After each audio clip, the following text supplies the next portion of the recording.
Ал кеш жарық, құрметті көрермендер. Бүгін мен жаңа тақырып ABS4 сметалық программа. Смета дегеніміз не, жалпы соны түсіндіремін. Бұл яғни смета білу бірінші кезекте инженер құтауын таптырмас қызметі болып табылады. Яғни жұмысы кез келген инженер құтау жұмысқа кіргіңіз келсе, бірінші осы ABS4 программада жұмыс істей аласың ба, смета выполнить ете аласың ба деген деп ұсыныс жаңағы жұмысқа кіретін адамға талап қойылады сонда ABS программасын білу туралы. Яғни смета дегеніміз не? Кез келген объект салынбастан бұрын оған бірінші проектісін жасауға тендер жарияланады. Яғни тендерді белгілі бір лицензиясын бір мекеме ұтып алады.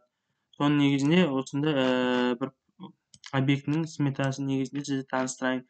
Общий жаңағы сметамыз біз бірінші сводный сметный расчет деген болады. Яғни ол общий қанша ақша кетеді, сол айтылады. Яғни бұл жерде технадзордың ақшасы болады, авторский надзор бәрі көрсетіледі. Міне жобалық сметалық құжатын жасау үшін 4 миллион теңге кеткен, экспертиза 166 мың ақшасы, сосын технадзордың ақшасы 8 миллион теңге, авторский надзордікі 2,5 миллион теңге.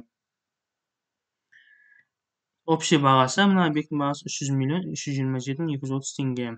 1000 теңге деп аталады. Келесі біздің документіміз сметный расчет. Сметный расчетта тек қана таза құрылысқа кететін ақшалар тұрады.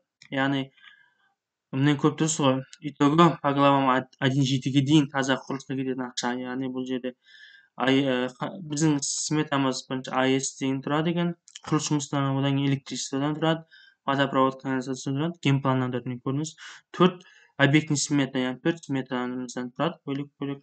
Келесі мынау уже бізде қосалқы затырады, яғни қосалқы беріледі. Бұл время здания сооружение беріледі, 1,2%. Бұл бізде жаңағы объектіні қоршау уақытша құрылыс кезінде уақытша қоршау, ертең алып тасталынатын. Одан кейін қыстың күні қымбаттауға үстемақы беріледі. Сосын біздің облысымызда экология болғандықтан экология қосылады. Яғни бұл басқа облыстарда қосылмауы мүмкін. Одан кейін непредвиденный работа беріліп тұр.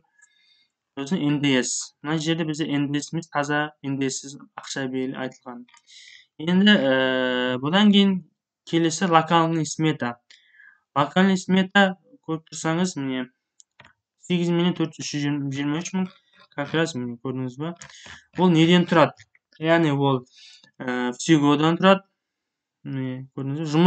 Жұмыс ABS программасына осы позиция арқылы сіз тауып ала аласыз. E11 070 111. Жұмыстың атауы тұрады. Единица изменениесі тұрады, количествосы тұрады. Одан кейін всего, яғни 1 метрге кететін ақша, 1 метрге кететін, 393 метрге кететін. Яғни бұл всего бізде эксплуатация машинадан тұрады, зарплата рабочих строителей плюс материал үшеуінен тұрады. Ал зарплата машинист эксплуатация машина ішіне кіріп тұрады уже. Қарасаңыз, міне көрдіңіз ба? 2579 теңгеде 1464 теңге алып тастасаңыз, 1100 теңге, 1100-ден 1000 теңге алып тастасаңыз, 100 теңге. Тоқтай тұрыңыз. 2579-дан алам 1464, алам 994. Міне 121 теңге материалға кіріп тұр ішінде.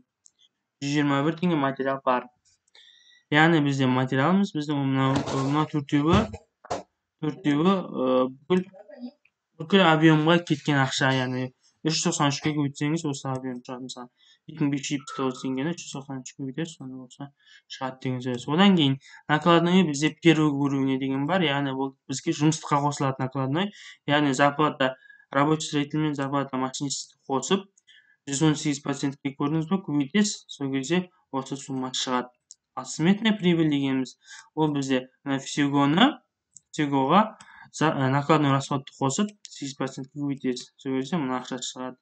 Енді общий бір жұмысқа кететін ақша, яғни ол бізде всего қосылатын, накладной расход қосылады, сметная прибыль общий 186 мың. Келесі, міне материал бізде С деп белгіленеді, С 121 041 202. С десеңіз, бірде материал деп түсініңіз. Яғни бұл материалда көріп отырғаныңызда накладной расход первый уровень болмайды. Себебі ол тек қана жұмысқа беріледі.